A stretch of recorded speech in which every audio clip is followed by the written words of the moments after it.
Je dirais qu'il y a eu plusieurs cycles sur les problématiques de prise en charge des inondations. On a eu une période où on a voulu absolument se protéger de toute inondation possible. Donc cette période-là consistait à endiguer, maîtriser, dompter donc le fleuve, avec des digues importantes, etc. etc. Bon, les phénomènes climatiques à l'œuvre, avec leur intensification, leur occurrence, etc., ont montré que ce système-là était une sorte de fuite en avant, et que plus on rehaussait les digues, plus de toute façon les mécanismes naturels à l'œuvre, de toute façon, bouleverseraient les digues, ou les éventreraient, ou les contourneraient, mais de toute façon, on n'y arriverait pas.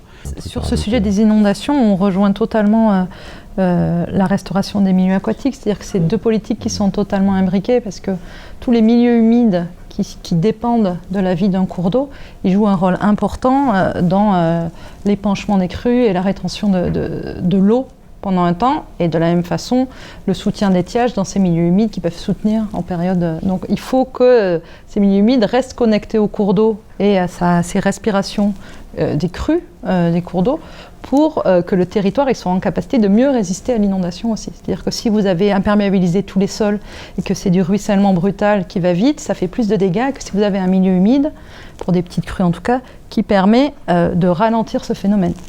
On essaie vraiment d'allier ces deux politiques de protection contre les inondations et de restauration des milieux aquatiques, parce que les deux contribuent à ce que le territoire résiste mieux à ce phénomène qui reste un phénomène naturel malgré tout. Après, il y a quelque chose qui émerge depuis quelques années, c'est finalement vivre avec l'inondation. Parce que c'est quand même, on est, je disais tout à l'heure, un territoire béni des dieux, donc on a de l'eau, mais on a l'eau et puis le revers de cette abondance, qui est effectivement l'inondation. Et voilà, comment aménager les territoires pour vivre avec l'inondation, c'est un vrai sujet. Effectivement, du coup, montrer l'autre facette du fleuve, qui n'est pas qu'un fleuve utile pour les usages, c'est souvent cet angle-là qu'on le montre, qui n'est pas qu'un fleuve qui inonde, mais qui est aussi un fleuve qui est beau sur certains secteurs, qui rend des services au territoire. Et on l'a vu, toutes les agglos, elles se retournent vers le fleuve avec l'aménagement des berges. Beaucoup, on le voit en milieu urbain, parce qu'il y a ce besoin de nature qui s'exprime dans ces agglomérations qui se développent fortement, où avec l'augmentation des températures, on a besoin de respiration comme ça, donc le fleuve devient un poumon pour la ville.